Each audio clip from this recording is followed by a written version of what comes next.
Bueno, buenos días, buenas tardes. Hola, ¿cómo estáis?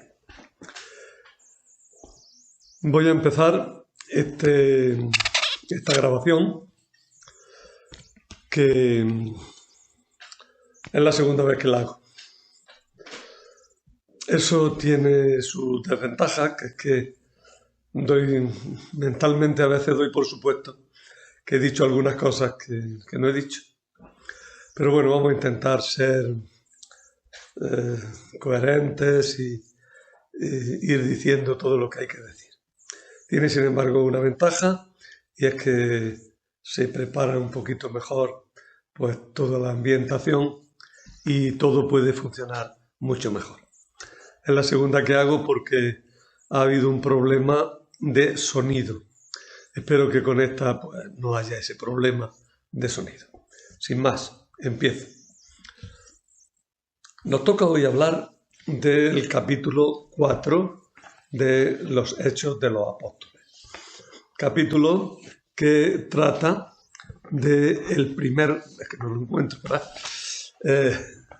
Capítulo que trata del primero de los intentos de juicio que se le hacen a los apóstoles y de la vida de la comunidad.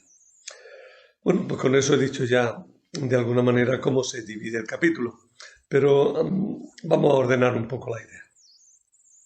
Y para ordenarla vamos a comenzar también leyendo el comienzo, prácticamente un poquito más, el comienzo del capítulo. Al día siguiente se reunieron en Jerusalén los jefes del pueblo, los ancianos y los escribas, junto con el sumo sacerdote Anás, y con Caifás y Alejandro, y los demás que eran familia de sumo sacerdote. Hicieron comparecer en medio de ellos a Pedro y a Juan, y se pusieron a interrogarlos. ¿Con qué poder o en nombre de quién habéis hecho eso vosotros? Entonces Pedro, lleno de Espíritu Santo, les dijo: jefes del pueblo y ancianos, porque le hemos hecho un favor a un enfermo, ¿nos interrogáis hoy para averiguar qué poder ha curado a ese hombre? Quede bien claro a todos vosotros y a todo Israel que ha sido el nombre de Jesucristo el Nazareno, a quien vosotros crucificasteis y a quien Dios resucitó de entre los muertos. Como veis, empieza por una detención de los apóstoles. En realidad, en el capítulo enlaza directamente con el anterior, con el capítulo 3, del que, bueno, difícilmente se puede separar correctamente, porque el comienzo exacto era: mientras Pedro y Juan hablaban al pueblo. ¿Por qué estaban hablando al pueblo? Porque habían curado a un tullido y estaban explicando qué había pasado. Mientras que Pedro y Juan hablaban al pueblo, se les presentaron los sacerdotes, el jefe de la guardia del templo y los saduceos, indignados de que enseñaran al pueblo y anunciaran en Jesús la resurrección de los muertos. Los apresaron y los metieron en la cárcel hasta el día siguiente, pues era ya tarde. Muchos de los que habían oído el discurso creyeron. Eran unos 5.000 hombres. Bien, veis que hemos enlazado directamente con el capítulo anterior, cuando Pedro ha predicado en el templo. El capítulo anterior, por tanto, formaba parte de un bloque que tenía una anécdota, que era la curación de un paralítico, un discurso de Pedro. Ahora tenemos una detención y liberación de Pedro y Juan, un resumen de la vida de la comunidad, y en el capítulo 5, que también engancha con estos dos, tenemos ya algo de la actividad de los apóstoles y algunos milagros y un nuevo testimonio de los apóstoles ante el consejo. Como veis, hay dos juicios y en medio pues se intercalan algunas cosas. En cada uno de los capítulos 4, 5 y 6 de Hechos encontramos un intento de encauzamiento judicial contra los cristianos. No es simplemente contra los apóstoles, es contra los cristianos, que son unos cristianos concretos. En los dos primeros capítulos, en el capítulo 4 y en el 5, el encauzamiento se hace contra Pedro y Juan. En el 6 se hará contra un personaje muy importante y muy querido en la Iglesia, como es el primer mártir, que será Esteban. Pues bien, encontramos este intento, digo intento, fijaros, porque nunca se llega a hacer un juicio verdadero. Incluso en el capítulo 6, que acaba con la muerte de Esteban, no es realmente una condena a muerte, es un linchamiento. No hay sentencia, lo veremos después.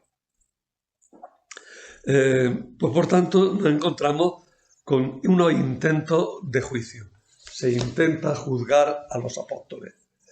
Pero con los juicios, estos juicios en general, tenemos un doble propósito, cumplen una doble función. Demostrar que a la hora de la verdad los mismos judíos no ven causa legal para condenar a los cristianos, a pesar de estar deseando hacerlo, pues como ellos mismos dicen, la envidia les come, porque los cristianos están logrando un éxito que los desborda. Un éxito sobre todo entre los prosélitos. Ya hablaremos más detenido del tema, pero el problema que tenían sobre todo los judíos con los cristianos es que los prosélitos se pasaban en masa al cristianismo. Hablaremos de eso.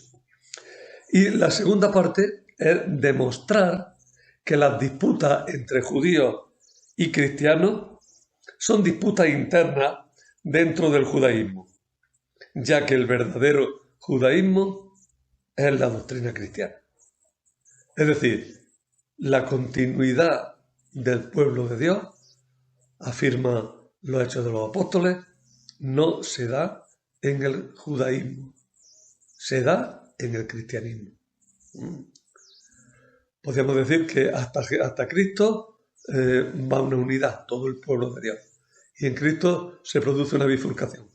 Los que aceptan a Cristo y los que no aceptan a Cristo. El verdadero pueblo de Dios, dice los Hechos de los Apóstoles, y decimos nosotros como cristianos, el verdadero pueblo de Dios es el que acepta a Cristo. No hay ruptura, hay continuidad. Y este es un elemento muy importante, como ya veremos e insistiremos en ello cuando se trate de los problemas frente a los romanos. Hay continuidad y los verdaderos judíos son los cristianos. La verdadera religión lícita será la de los cristianos. Sin embargo, los romanos, como veremos, optan por lo contrario.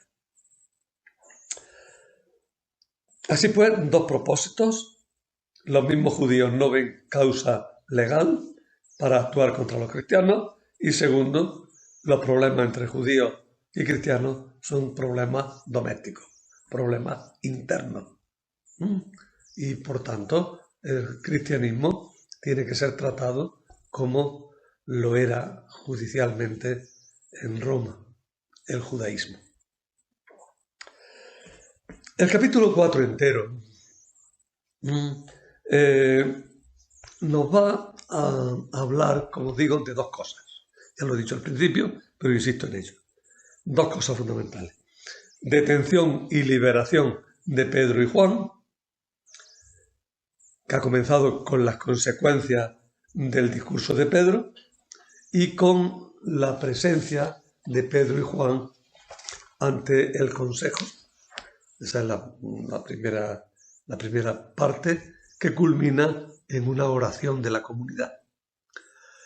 La segunda parte nos muestra la vida de la comunidad, centrándose en el tema de la comunidad de bienes.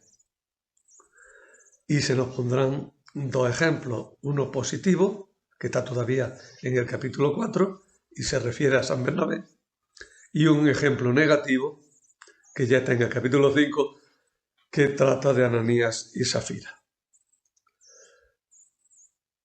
De esa parte ya hablaremos en el capítulo 5, el próximo día. Y también de los otros juicios hablaremos en los días que vienen. Hoy el juicio a causa del tullido, a causa de que los apóstoles Pedro y Juan han curado a un tullido. Lo grande es que se ponen a predicar, claro.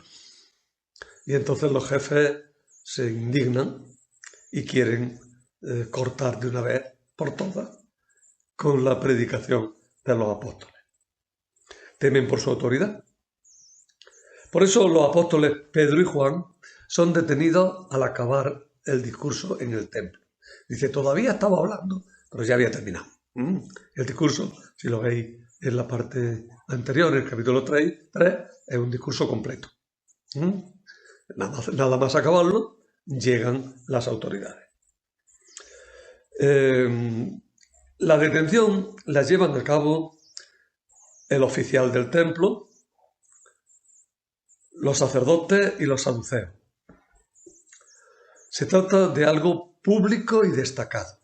Aquí al autor le interesa mucho que se trate de una actuación pública bien clara, bien conocida, porque va a acabar en la libertad de los apóstoles.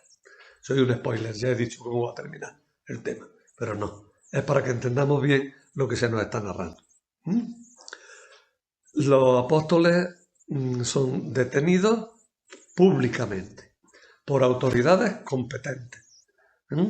El estrategos del templo, el oficial del templo, y con él un destacamento compuesto de sacerdotes que además son saduceos. No es que sean tres grupos, no es el estrategos, unos sacerdotes y unos saduceos. Es que el estratego es un destacamento que va presidido o dirigido o gobernado por el oficial del templo y le acompañan un grupo de sacerdotes que a la par son saduceos, que están actuando en el servicio de orden del templo. La palabra griega strategos significa jefe de una tropa militar. Puede ser, por tanto, lo mismo un general al frente de un gran ejército que el que tiene a cargo un pequeño destacamento. En el templo de Jerusalén, el servicio de seguridad y otra área del servicio estaban encomendadas a los sacerdotes, que tenían al frente, se formaba un grupo de sacerdotes encargados del orden en el templo. ¿Por qué sacerdotes? Para que pudieran circular por todas partes, para que no hubiera problemas a la hora de entrar por un sitio o por otro. Por tanto, sacerdotes que a la par se nos dice aquí que eran saduceos. ¿Por qué se nos dice que eran saduceos? Pues porque los saduceos niegan la resurrección.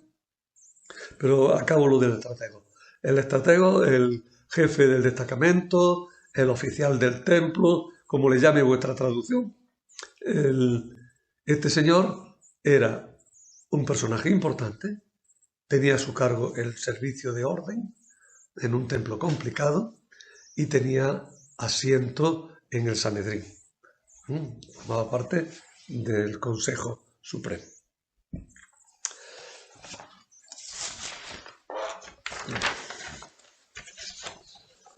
Los sacerdotes, digo, que se citan y los saduceos son los miembros del destacamento judicial. Se destaca que son saduceos porque no creían en la posibilidad de la resurrección de los muertos y les resultaba especialmente hiriente el que en el templo se estuviera proclamando la resurrección del Señor. Como de pasada, los 4 primeros versículos acaban con el versículo 5, donde se dice que la Iglesia seguía creciendo. Ya llega a 5.000 varones, 5.000 miembros varones.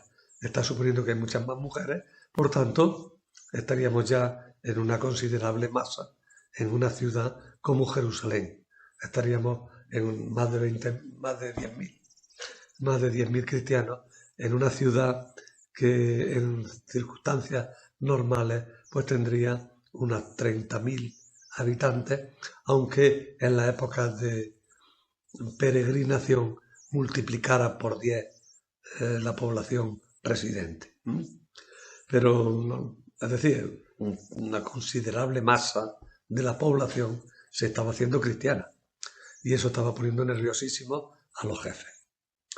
Además, se destaca esto porque incluso las circunstancias complicadas y difíciles, incluso la persecución, lejos de ahogar a la Iglesia, sirve para que ésta se expanda, para que ésta crezca. El primer intento de un juicio formal a los cristianos se realiza, por tanto, en el templo de Jerusalén.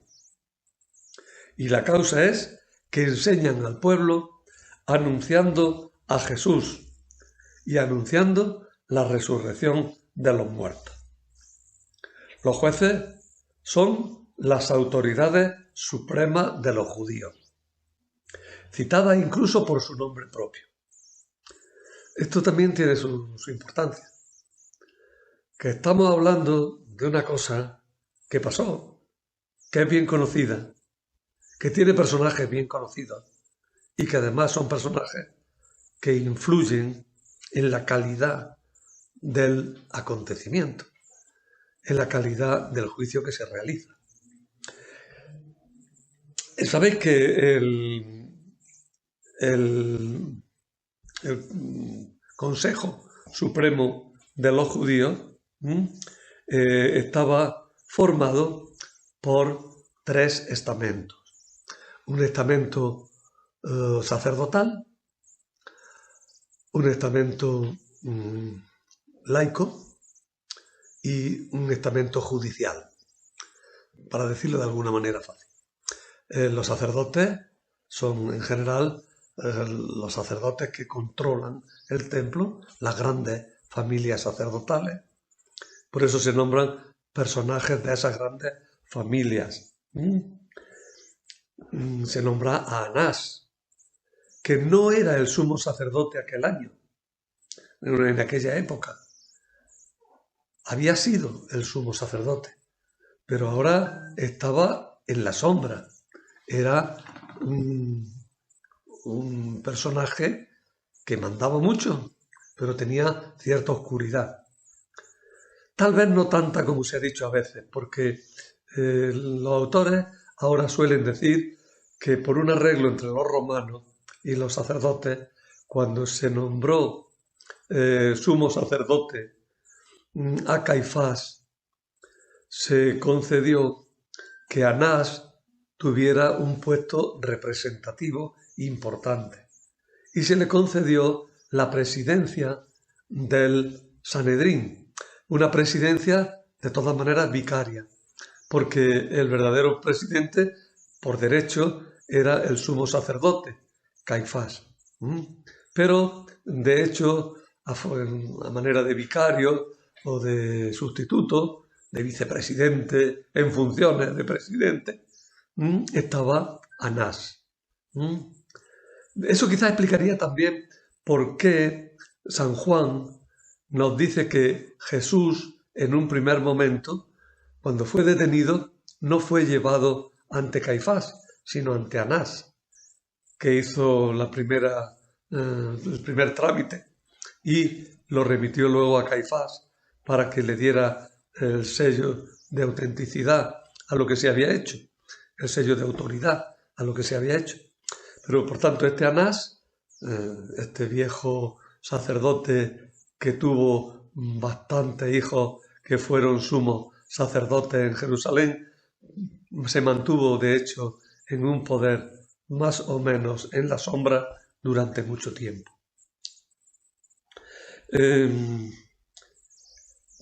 Jonatán o Juan y Alejandro no se ve bien por lo que se citan. A propósito de una cosilla, nuestra Biblia de la que utilizamos, y os habréis dado cuenta cuando he leído y en el mismo trozo que pongo en los apuntes al comienzo, no pone el nombre de Juan o Jonatán, como dicen otros manuscritos. Dice solamente Alejandro.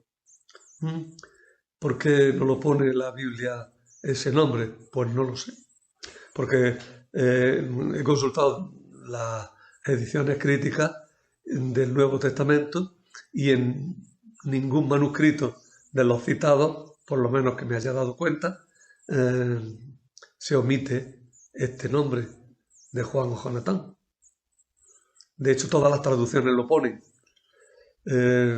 Mi opinión de por qué lo omite, pues porque en la primera redacción de la traducción se le pasó al traductor ponerlo y luego, como pasa con tantos errores informáticos, se ha quedado sin poner. Ahí falta ese personaje, pero es lo de menos. Es lo de menos. Lo importante es que se nombra personajes concretos, como antes decía, y concretos y de autoridad, porque eso le van a dar fuerza a la actuación que se haga.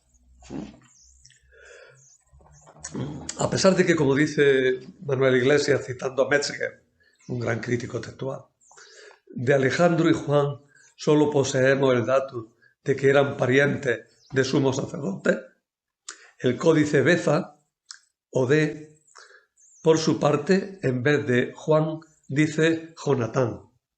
El historiador Josefo habla de un hijo de Caifás llamado Jonatán, sucesor de su padre en el año 36. Dos cosillas a propósito de este trocito que acabo de leer. La primera, el códice Beza, o códice D, o códice... es un códice importante, y para los Hechos de los Apóstoles es un códice fundamental, porque tiene algunas lecturas un poco discordantes de otros manuscritos, pero que son muy de atender, muy de tener en cuenta. Y luego, otra cosa, el nombre del personaje. En español se dice Jonatán. Quizá hubiera que decir Jonatán, como se dice en hebreo. La yod inicial en español se aspiró en J. En español la palabra es Jonatán. Decir Jonathan, como dice mucha gente, es hablar en inglés. Decir palabras hebreas en inglés. Esa tendencia de decir las palabras hebreas en inglés, pues se está metiendo muy fuertemente entre nosotros. Es Jonatán. Bueno, los que habían sido alguna vez sumos sacerdotes y su familia eran conocidos como sumos sacerdotes o como príncipes de los sacerdotes. En definitiva, lo que se quiere también subrayar aquí es que la oposición sacerdotal a la Iglesia fue muy fuerte. Por eso también luego San Lucas, el autor de los Hechos de los Apóstoles, va a decir que muchos sacerdotes se convirtieron al cristianismo. Eso lo vemos después.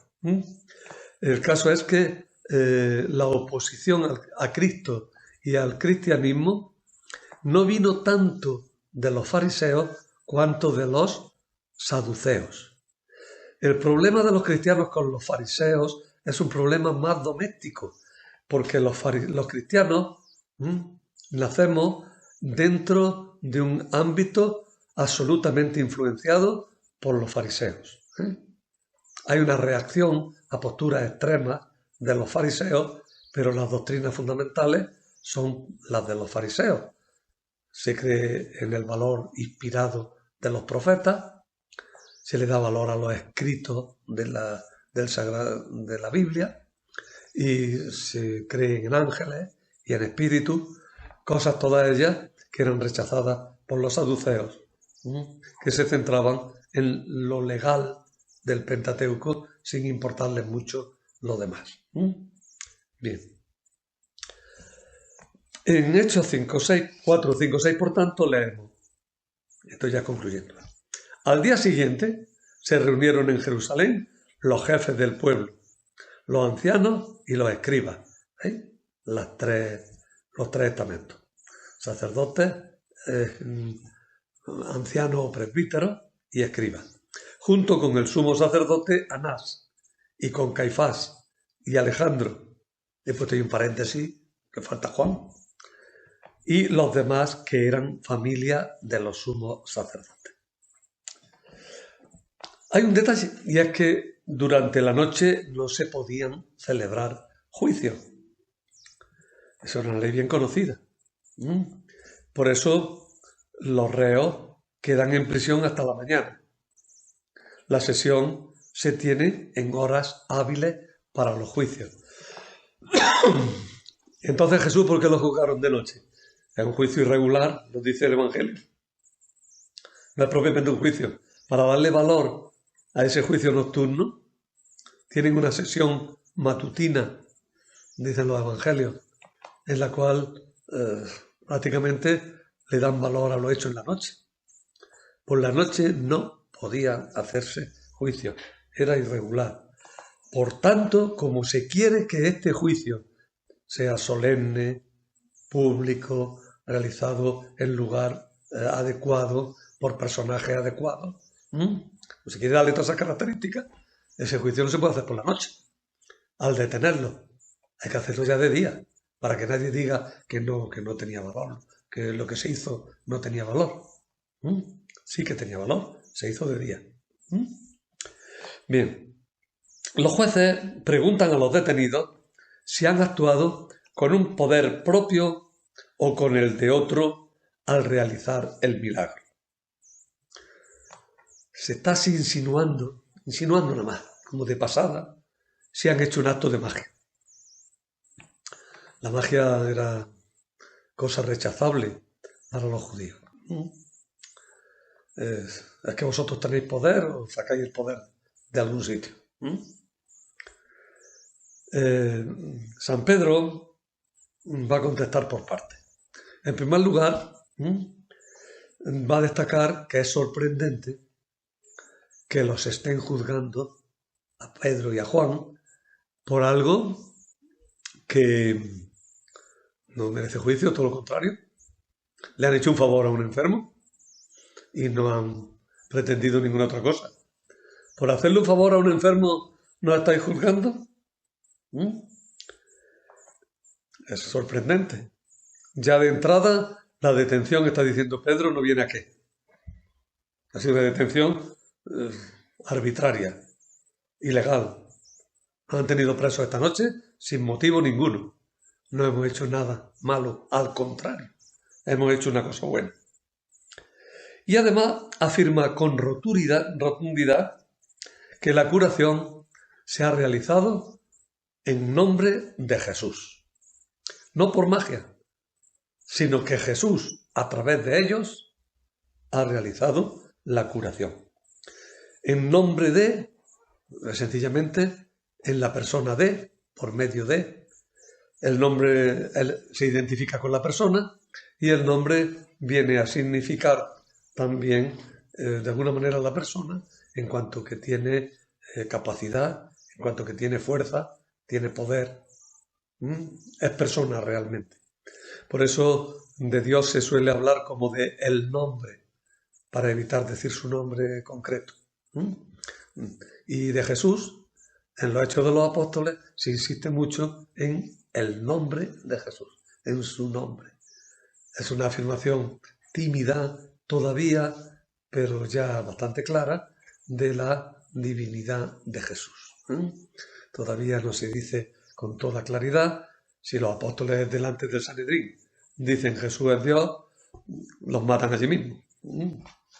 Para el monoteísmo judío, el tema de la Trinidad no era mínimamente aceptable. Los apóstoles, por tanto, lo que dicen es sencillamente que han actuado en nombre de Jesús. Y que este poder le viene a Jesús de Dios.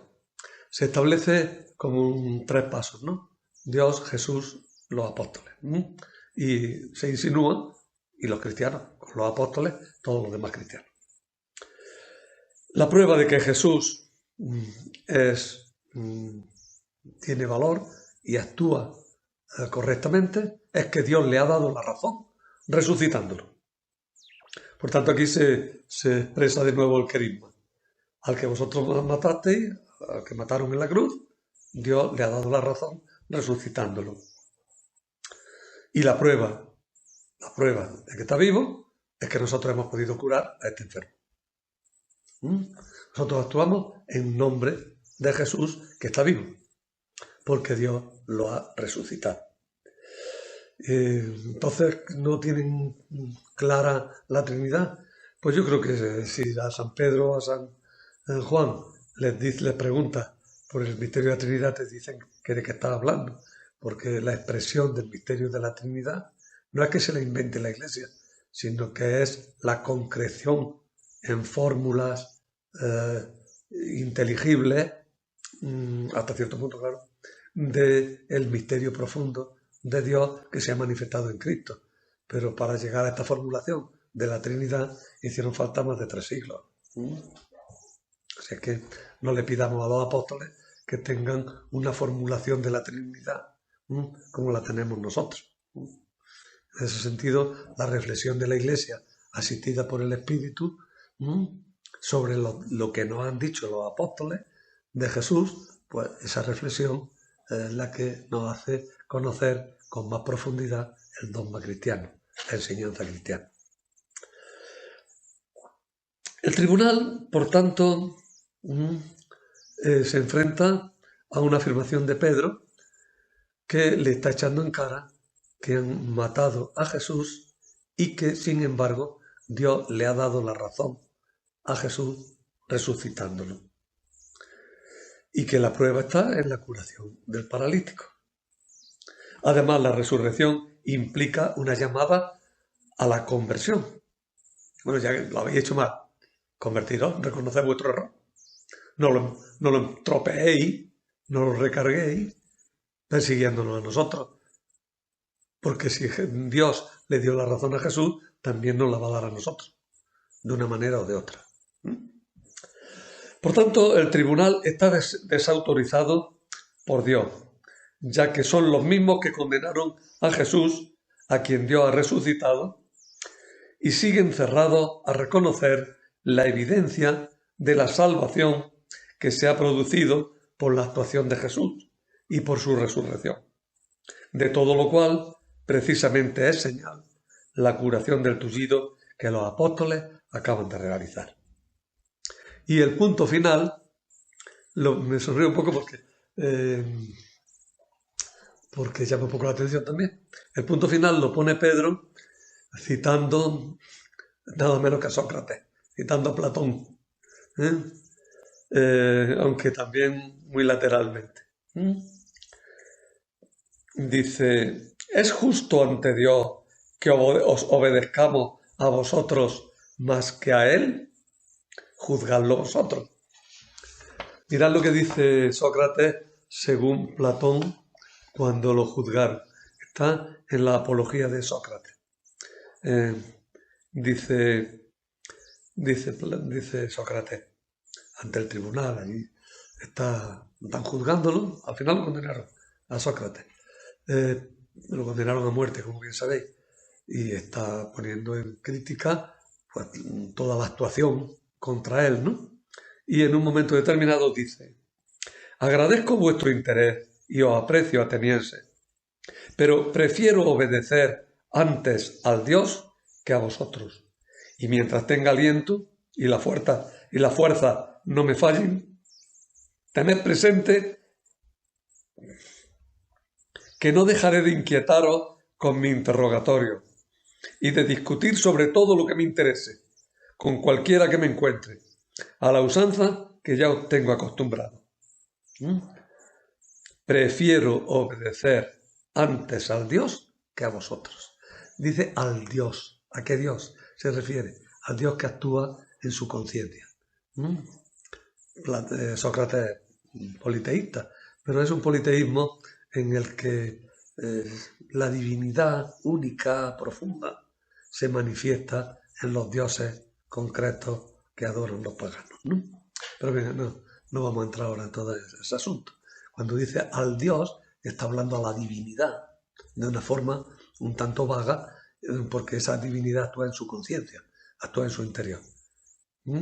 Pues bien, esa cita de Sócrates, de alguna manera, está aquí también, cuando los apóstoles dicen que prefieren obedecer a Dios antes que a los hombres. En definitiva, todo este aparato y solemnidad de la detención de los discípulos de Jesús y su comparecencia ante el Consejo solo sirve para dejar claro que no hay causa que juzgar. Las autoridades reconocen implícitamente la razón de los apóstoles y temen las reacciones negativas del pueblo si actúan contra ellos. Por eso los liberan sin presentar cargos, ni dictar ninguna sentencia.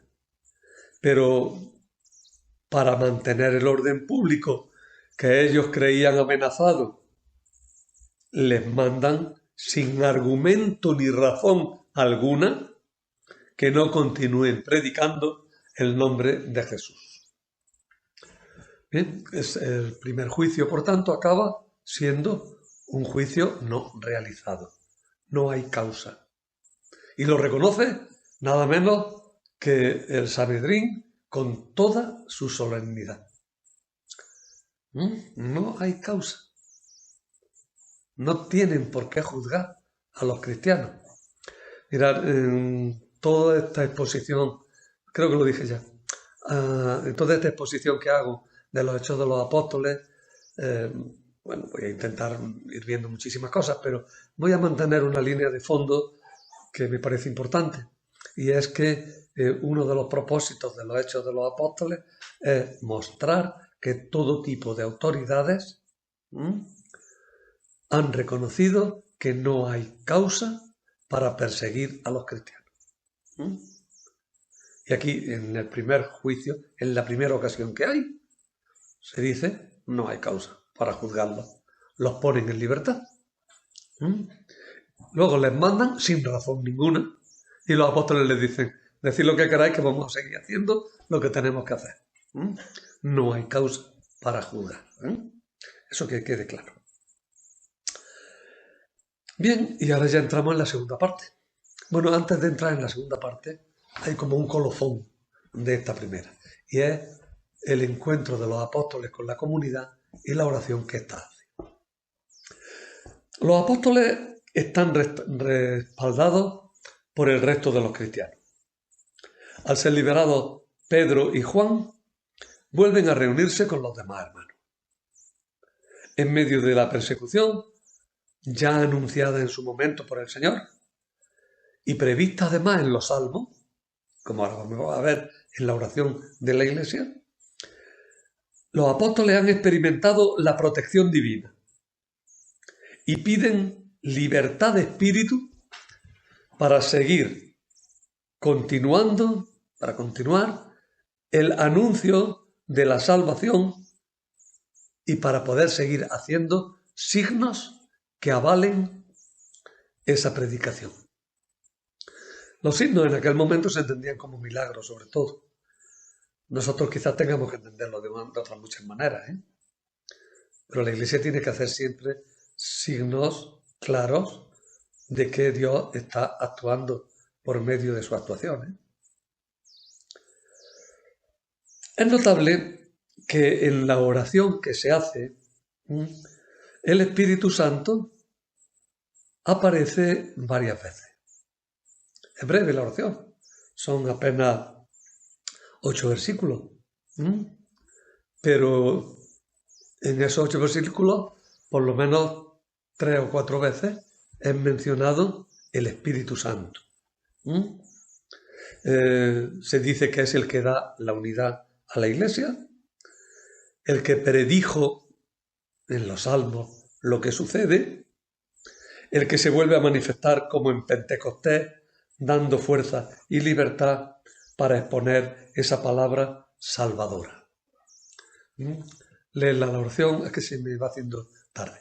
Leed la oración vosotros y fijaros en esas cosas, cómo el Espíritu Santo tiene una importancia muy grande en esa oración. Y aquí insisto en esto, porque aunque ya lo hemos visto desde el principio, el Espíritu Santo va a ser constante en todos los hechos de los apóstoles. Dicen que algunos han llegado a decir que es el Evangelio del Espíritu Santo. Bueno, el Espíritu Santo como presencia de Jesús entre nosotros, el Espíritu Santo, Dios, tercera persona de la Santísima Trinidad, se hace presente entre nosotros y actúa. Y el final de la oración es, eso sí lo leo, porque si no se queda así muy dicho. El final de la oración es justamente una repetición de Pentecostés. Dice, al terminar la oración, tembló el lugar donde estaban reunidos. Los llenó a todos el Espíritu Santo y predicaban con valentía la palabra de Dios. ¿Se repite Pentecostés? En la Iglesia, Pentecostés se repite continuamente, con muchísimas ocasiones, con muchísimas circunstancias, muestran esa repetición, esa presencia del Espíritu en la Iglesia. En la oración se ha citado el Salmo 2. Y se pone como ejemplo de confabulación contra el bien, contra Jesús, contra el Mesías y aquí contra los apóstoles. Se pone como ejemplo de confabulación contra el bien y el mal el acuerdo de Pilato y Herodes Antipas durante la pasión del Señor. En el Evangelio de San Lucas se cuenta un pequeño episodio en el que Pilato, al enterarse que Jesús era Galileo, se lo envía a Herodes para que lo juzgue, puesto que Herodes estaba en esos días de Pascua, había ido a Jerusalén en peregrinación como un buen judío que pretendía parecer menudo, pero quería parecer como buen judío y había ido en peregrinación a Jerusalén. Pilato se entera que está allí Herodes Antipas, el hijo de Herodes el Grande, y entonces le manda a Jesús para quedar bien con él, diciendo, que yo respeto tu jurisdicción, ¿no? Y Herodes ve que es un lío muy grande lo de Jesús y se lo devuelve a Pilato muy amablemente y dice que aquel día quedaron amigos Pilato y Herodes que antes estaban enemistados. Han quedado amigos contra Jesús. Las fuerzas de este mundo han quedado amigos contra Jesús. Y ahora los apóstoles se acuerdan que las fuerzas de este mundo, simbolizadas en este caso en los que detentan el poder del Sanedrín, se han confabulado también contra la Iglesia. A continuación viene un resumen sobre la vida de la comunidad. Un nuevo sumario o resumen nos habla de la vida de la comunidad, repitiendo lo que ya se había dicho en 2:42, 47 y que ya comentábamos en aquel momento, cuando comentábamos precisamente aquel pasaje, 2:42, 47. Pero este sumario, el que vemos ahora mismo, el que está en el capítulo 4, se centra especialmente en la comunidad de bienes. Y eso lo alarga mucho, porque va a insistir en ese tema de la comunidad. No es el único tema, pero sí que lo desarrolla mucho. Lo que se quiere afirmar es que la comunidad nace de la generosidad y no de una estructura. Es la generosidad y la comunión interior que se manifiesta en el exterior, en la comunión de bienes.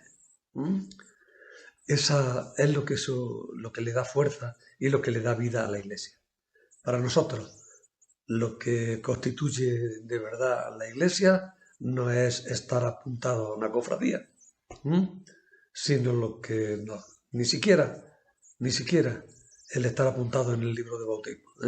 Lo que necesitamos el bautismo. Lo que nos constituye como Iglesia es la comunión de espíritu, la comunión interna entre nosotros, que se traduce en comunidad de bienes. Hay que la caritas en la Iglesia sea siempre fundamental, básica, uno de los elementos constitutivos de la Iglesia. No es un añadido, es fundamental, uno de los elementos básicos. Bien, pues lo que se quiere afirmar es eso. Y se hace primero una descripción general de la situación, que enseguida se ve que es más ideal que efectiva. Se dice, todos compartían todo y no había pobres entre ellos. Y a continuación pone dos ejemplos. Uno positivo y uno negativo. El positivo, Bernabé vendió un campo y lo entregó a los apóstoles. Pero en este mismo caso positivo vemos justamente que, si se acuerdan de eso, es que no era tan común hacerlo. No era tan común. Es el ideal, pero a los cristianos les ha costado trabajo hacerlo siempre. Y en el negativo, que lo veremos en el capítulo 5, se ve lo contrario. Unos sí dicen que comparten, pero engañan. Pero eso lo explicamos el próximo día. No lo podemos explicar ahora. Lo que sí explico ahora un momento, y con esto acabo, es que aparece un personaje importante aquí. Aparece Bernabé, de familia sacerdotal, se dice que es levita, helenista, es decir, de la diáspora, que habla griego, es de Chipre, y este ha actuado correctamente, repartiendo sus bienes. Este personaje adquirirá más importancia un poco después, cuando se hable de Pablo. Va a ser compañero de Pablo y va a tener mucha importancia en las relaciones de la Iglesia con Pablo y de Pablo con la Iglesia. Hablaremos en su momento. Ya he dicho, es judío de casta sacerdotal, levita, natural de Chipre, pero residente en Jerusalén. Su nombre era José, pero los apóstoles lo llaman en arameo Barnabas, que significa, se añade, se traduce, que significa hijo de la consolación. Así traduce en la Biblia. Teniendo en cuenta que la expresión hijo de es una manera de formar adjetivos en hebreo y en arameo, Barnabas significa consolado o, por el contrario, consolador.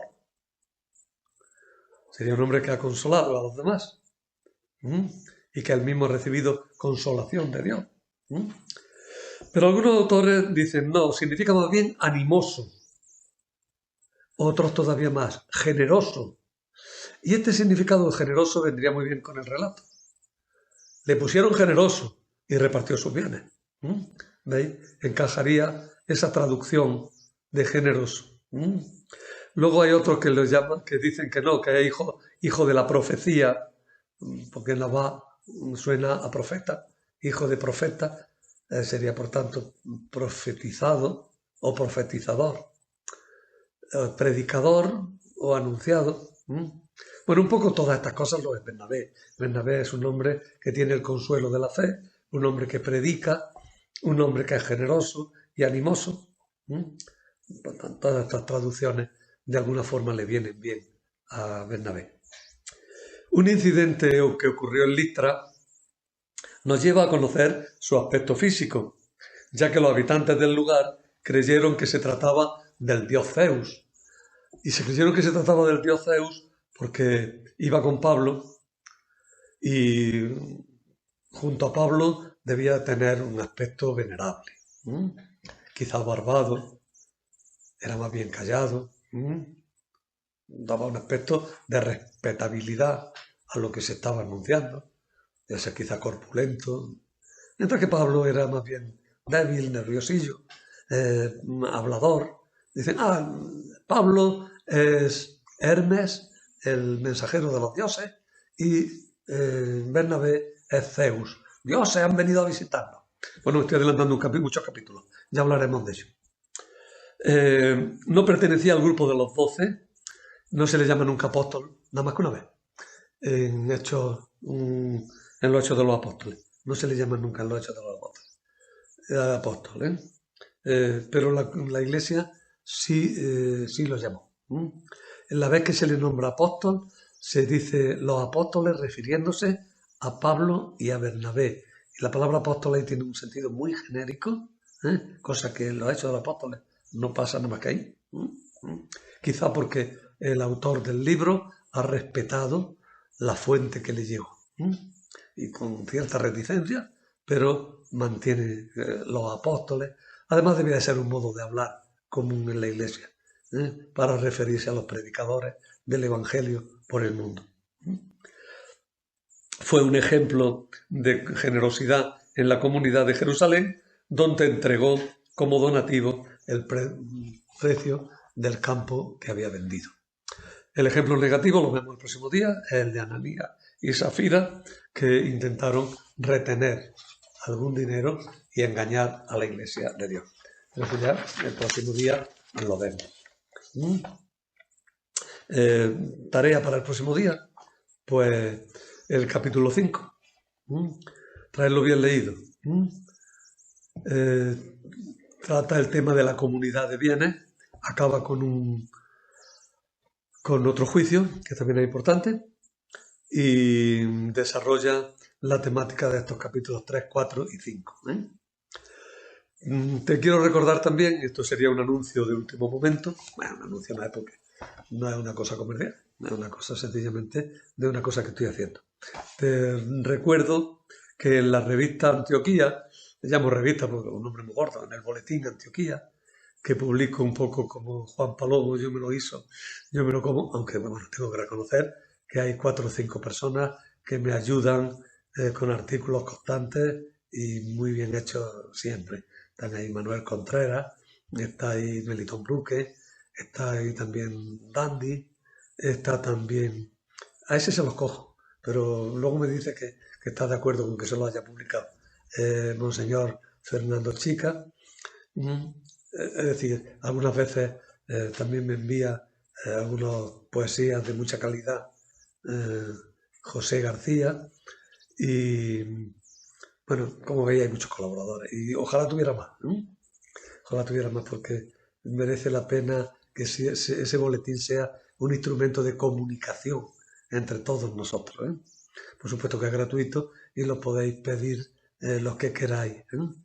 Podéis pedírmelo los que tengáis deseo de recibirlo. Tiene muchas letras, pero leéis las que os gusten, las que no las dejáis. Bueno, pues en la revista Antioquía estoy publicando un amplio diccionario de los Hechos de los Apóstoles, que va siguiendo el orden de capítulos y en el que hay muchos materiales que comparto con este curso. Pero también hay otras informaciones que desarrollan cosas que se saldrían del curso propiamente dicho y que desarrollo allí y que pueden ser útiles a todos. El que quiera recibir la revista Antioquía, pues me pone un email y yo pues se la mando, no tiene más problema. Y cuando se arte porque ya tenga mucho spam, pues me dice, oye, que no me la manden más. Y ya no se la mando más. Tengo mucho interés en la revista, porque creo que puede ser un verdadero instrumento de comunicación y de formación dentro de mucha gente. Bueno, ya me he colado con la propaganda, pero la última parte ya habéis visto que es sencillamente un anuncio. Os ruego que leáis y recéis el Salmo 2, que es el que citaron la Iglesia cuando Pedro y Juan fueron liberados. Nada más.